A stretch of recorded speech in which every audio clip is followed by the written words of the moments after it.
Bienvenue dans cette nouvelle édition du QG Week-end. Voici les titres de l'actualité. Sa position est claire. Le groupe parlementaire Liberté et Démocratie rejette le projet de loi de finances 2018. Un projet qui, selon eux, serait destiné à financer la réélection du président sénégalais Macky Sall en 2019. Depuis 2 semaines, la crise scolaire guinéenne persiste et paralyse le système. Les parents d'élèves réclament un dialogue entre le gouvernement et les syndicalistes. Et puis au Mali, l'or reste le premier pourvoyeur de recettes avec un apport de près de 280 milliards de francs CFA au budget d'État en 2016. L'annonce a été faite jeudi 23 novembre lors de la clôture des journées minières et pétrolières du pays. Le président du groupe parlementaire Liberté et Démocratie, Madické Niang, et ses camarades ne voteront pas la loi de finances 2018. Un budget qui, selon eux, ne reflète pas les intérêts du peuple sénégalais. Les précisions avec Ibrahima Djoumaba. Au Sénégal, le groupe parlementaire Liberté et Démocratie, composé du Parti démocratique sénégalais et de ses alliés, boycotte le vote du budget 2018. L'annonce a été faite vendredi 24 novembre par Madické Niang, président du groupe. Il dénonce la part allouée au volet social dans ce projet de budget par le chef de l'État.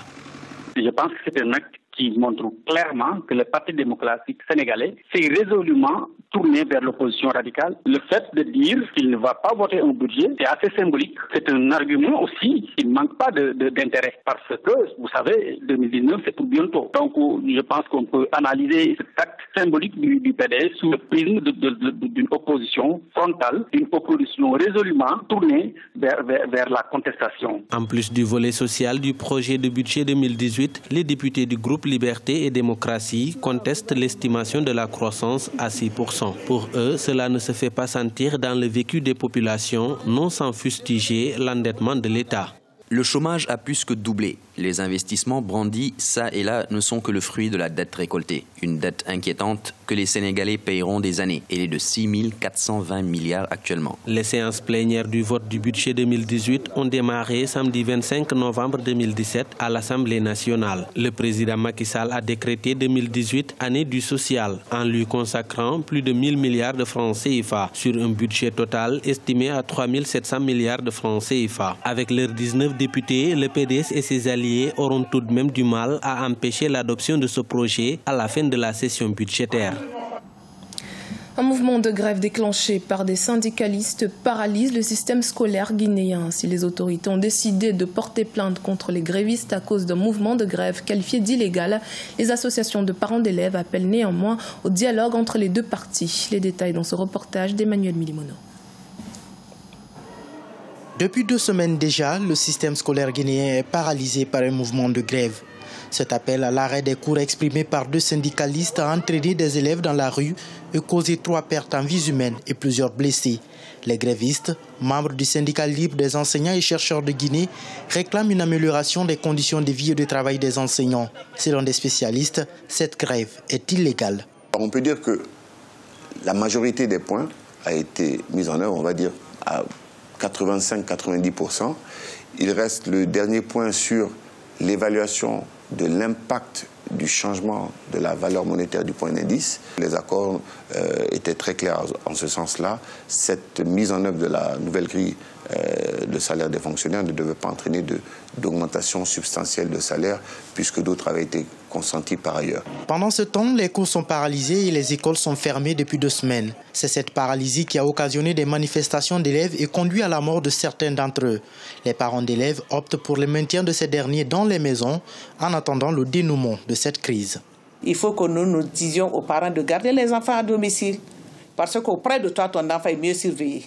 Que les syndicalistes au sein de leur syndicat d'abord acceptent de se réunir, de conjuguer le même verbe et au gouvernement, c'est de s'ouvrir au dialogue. C'est des Guinéens et des fonctionnaires guinéens qui réclament leurs droits. Au mois de février 2017, le gouvernement et les centrales syndicales d'enseignants ont signé un protocole d'accord qui a mis fin à une crise de plus d'1 mois. Les syndicalistes qui ont déclenché ces mouvements sont taxés de dissidents, mais ces derniers disent avoir relancé la grève parce que le protocole d'accord signé récemment a été rejeté par les enseignants à la base. Au Rwanda, bilan du programme national de la consolidation des terres. Un programme qui, comme nous allons le voir, se heurte à un défi principal, le manque d'implication des populations. Les précisions dans ce reportage de Fratin Dakia Isenga. Le Rwanda a introduit le programme de consolidation des terres en 2007 qui donna naissance à celui d'intensification de culture en 2008. 10 ans après le lancement de ces importantes réformes agricoles, le bilan est positif selon les autorités rwandaises, même si quelques citoyens peinent encore à comprendre les raisons de ces changements très importants pour la stratégie rwandaise de la croissance économique et la réduction de la pauvreté. C'était très difficile pour nous de quitter la production agricole de subsistance à un système d'agriculture orienté vers le commerce. Si sur 1000 hectares par exemple, nous avons 80 types de cultures pour différents agriculteurs. Cela veut simplement dire qu'on ne pouvait satisfaire aucun marché. Ces deux programmes sont très importants pour nous en tant qu'agronomes. Il est tellement facile de faire le suivi des cultures choisies pour une même étendue par rapport à la situation d'avant où on devait courir dans le champ de chaque citoyen. À part ça, il est aussi facile d'augmenter le rendement pour satisfaire le marché. En 2010, le rapport du ministère rwandais de l'Agriculture a indiqué une croissance agricole de 11% et le mérite a été attribué aux réformes dans son secteur, notamment le programme de consolidation des terres. L'un des défis majeurs cités par les autorités est au niveau des mentalités. Nous avions l'habitude de cultiver du haricot, le sorgho, mais surtout les bananiers. Mais aujourd'hui, on nous impose seulement le maïs. Ce n'est peut-être pas une mauvaise idée, mais il est difficile pour un simple citoyen comme moi de survivre sur du maïs. Je trouve que notre ancien système était le meilleur. Notons que plus de 80% de la population rwandaise pratique les métiers relatifs à l'agriculture de subsistance. Cependant, compte tenu de la pression démographique, assurer la production des cultures vivrières pour la population croissante pose un défi persistant. Le Mali a organisé du 21 au 23 novembre à Bamako les journées minières et pétrolières. Ce rendez-vous biennal est l'occasion pour les professionnels du secteur de discuter et de débattre de l'évolution récente et des potentialités d'investissement dans les deux secteurs. Reportage de notre correspondant Mokhtar Bari.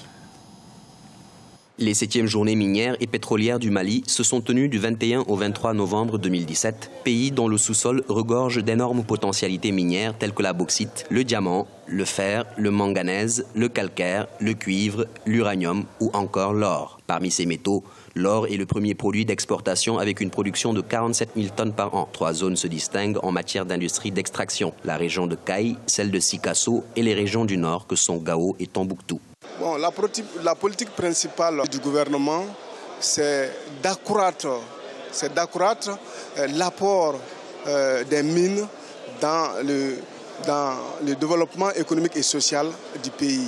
Donc, rendre le secteur minier un moteur principal du développement économique et social. Nous voulons que l'or brille pour tous les Maliens. Classé au 3e rang africain après l'Afrique du Sud et le Ghana, le Mali occupe le 11e rang mondial en matière de production d'or. Une société minière crée en moyenne 1000 emplois directs. Les producteurs maliens veulent innover en explorant d'autres matières telles que l'uranium, le pétrole ou le gaz. Des matières à même de produire de l'énergie pour le pays. L'hydrogène qui est découvert, qui est shallow, nous avons montré que c'est possible de l'exploiter et que c'est possible de produire de l'électricité avec. C'est possible de l'utiliser localement ici. Donc on n'aura pas à faire tous les gazoducs, pipelines et tout ça. Les Maliens ont besoin d'électricité et ça peut nous permettre d'avoir de l'électricité bon marché. Donc ça pour moi c'est quelque chose sur laquelle nous devons surfer pour essayer de réduire le coût de l'industrialisation, le coût de l'électrification du Mali et puis essayer de gagner la bataille du développement par ces projets-là. Sur 17 sociétés d'extraction minière, seules 7 sont fonctionnelles de nos jours. 3 sociétés extractives lanceront leurs activités en janvier 2018. À côté des industriels, l'extraction artisanale tente tant bien que mal de jouer sa partition avec une capacité estimée à 60 tonnes d'or par an. C'était le journal de la rédaction. Merci de votre fidélité. Dans un instant, une nouvelle édition de l'actualité sur Africa 24.